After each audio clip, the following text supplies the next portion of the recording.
Comrade, first revolutionary greetings to you from our organization SFI, West Bengal State Committee.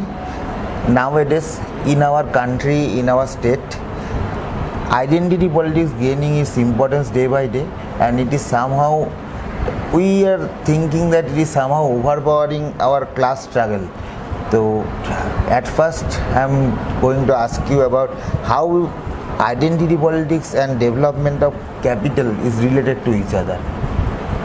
Well, identity politics as such is a comparatively recent phenomenon in the world. If you see before the 1970s, any dictionary of politics, you will not find identity politics. There is no such thing as identity politics in political science or in the dictionary of politics.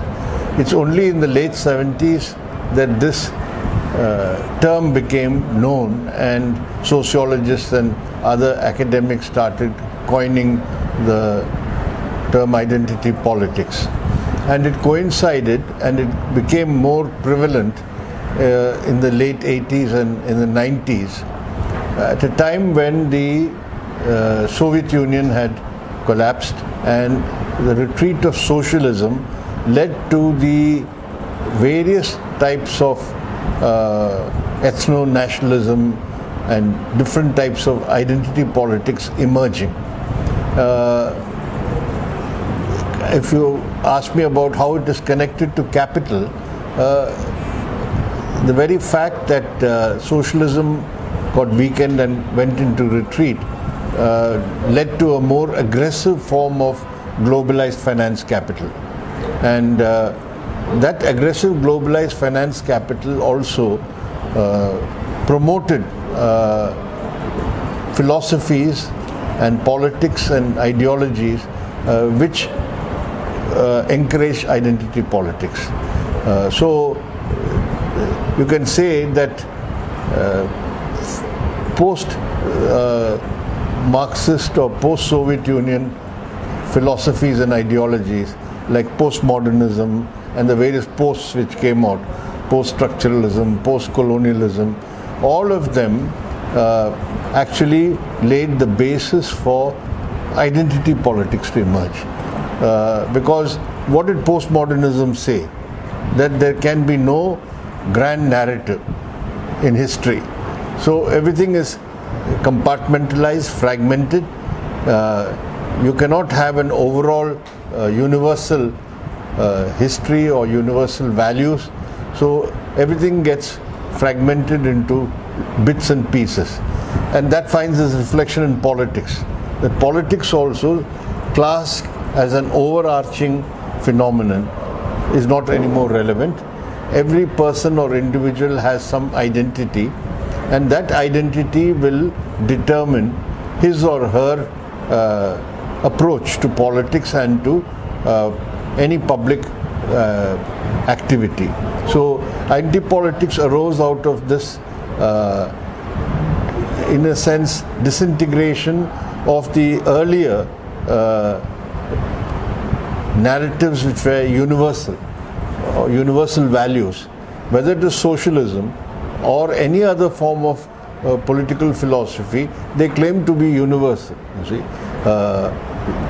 bourgeois philosophy is also universal. Yes.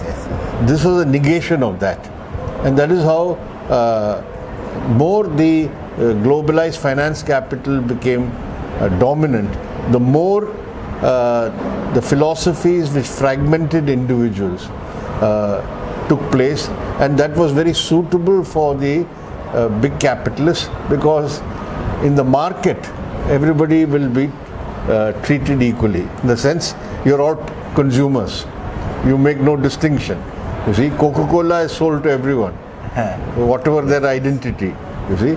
But in politics they don't want a common identity to merge. So then they say you are a tribal, you are a black, you are a Mexican, you are a woman, you are a etc. etc. So the fragmentation of identities is also part of the philosophy which suits globalized finance capitalism. in one question you have answered 3 or 4 questions which are related to this. And nowadays, even if you've seen recent days, movies are released and they are by some way identity politics is influencing our concept of nationalism, and it evokes some idea of pseudo-nationalism nowadays, and how we should combat it, and how the democratic elements of identity politics can be incorporated into left politics. Yeah, before I go into left politics, etc., I'll start with what has been happening in India. I said identity politics has become worldwide. You see, all over the world, identity politics has spread. But in India, it has found particularly fertile ground because we have this caste system with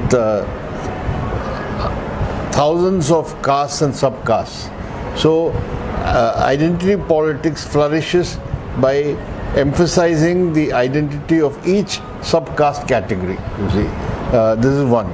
Second, we are multi-religious, so identity politics based on religion is one source of spreading of identity politics. And then you have various ethnicities, if you can call it that. If you go to the northeast, you'll find that there are many tribal communities. Each one is now asserting their identity, and each one is having some political outfit also to represent them. In a small state like Manipur, northeast, at one time there were about 23 outfits which were saying we represent Kukis, we represent Nagas, we represent Meiteis, we represent this, that. All of them were having some political aims, and some of them took to arms also. They had armed groups also. So identity politics has spread in India, and it is proves to be a barrier to greater, wider mobilization based on class. That is one. Second, it tends to make every identity group only look for itself, and prevents solidarities and common purpose being developed. And that you can see in everyday politics. You can see it in electoral politics. Recently in Uttar Pradesh, elections are held, and you'll find that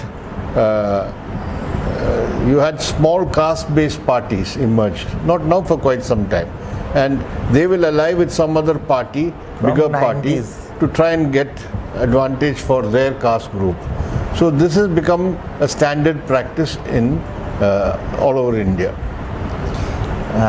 Do you think this identity politics give rise to some kind of separatism from country?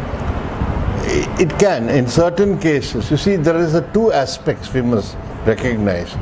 That many of the socially oppressed communities and groups, you see, say under the caste system you have various castes, lower castes who are oppressed, and you have tribal communities and tribal people who are oppressed by the bourgeois landlord order.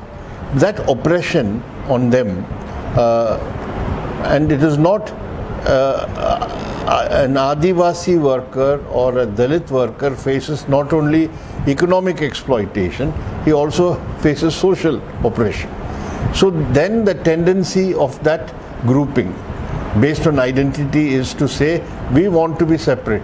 We don't want to be part of this common setup. So separatism comes naturally in order, they think this is the way to escape the oppression. But actually what happens is it weakens the overall fight against the oppressive social order or the oppressive economic order, because everybody wants to fight separately, be separate.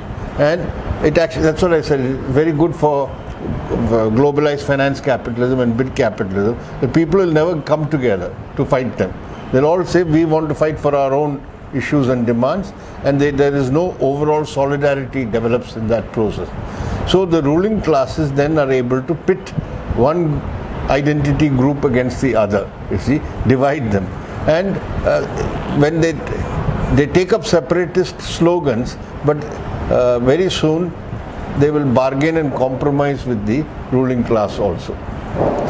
In our state, Mamata Banerjee day by day increasingly promotes identity politics, and do you think it cause severe harm to our class struggle, and is it benefiting BJP in many ways in gaining ground in our state? Actually, in West Bengal was different because of the strong class-based movements here and the strong left movement which had been built over decades.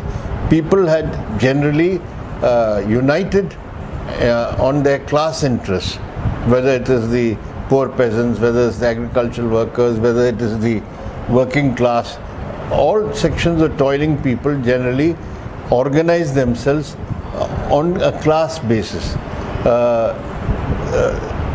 With the change in the correlation of forces here after the defeat of the left front government in 2011, and the TMC came, naturally it's a party, a bourgeois party, which likes to utilize identity politics. So what West Bengal has witnessed in the last decade is what already was being done in other states by other bourgeois ruling parties. You see, only here it's come later. So, but they are going about it systematically to try to cater to different caste groups, different ethnic groups, different linguistic groups, and basically promoting identity politics means also patronizing these the leaders of the identity politics groups. You see, so a patron-client relationship develops between the ruling party and the various identity political groups which have emerged. That process has been going on in West Bengal, and this will naturally pose problems for those who want to develop united class movements and struggles. Thank you. My last question to you, that how can class struggle overpower this identity politics, and in our section how can we fight it to gain and organize a large student unity in this age of neoliberalism? You see, first thing we have to realize is that identity politics flourishes among the most oppressed and suppressed groups and classes. You'll find that a Dalit group will take to identity politics because they feel that is the way to fight the social oppression they are facing, asserting their identity and saying our identity needs to be recognized, given importance. And then it goes into the, as I said, the divisive form of identity politics, which suits the ruling classes. So for a left force, for a left and democratic platform, it is very important that to realize that the class struggle in India cannot be divorced from the social issues and problems and social realities. So if you want to develop a truly democratic movement, united class movements, you have to address the issues of social oppression or social injustice which exists in our society and take up the cause of these sections and communities. They are doubly oppressed. They face capitalist exploitation and they also face the pre-capitalist forms of oppression through the caste system or the fact that they belong to the lower orders of the Hindu Brahminical society. So even for a student movement, they should be sensitive to the fact that there are a large section of students who come from these socially oppressed backgrounds, mainly caste-based oppression, and their political platform or agenda which you take up must include the fight against social oppression and social injustice also. Then you will find it will be able to have an effective platform and a united movement. Thank you, Comrade.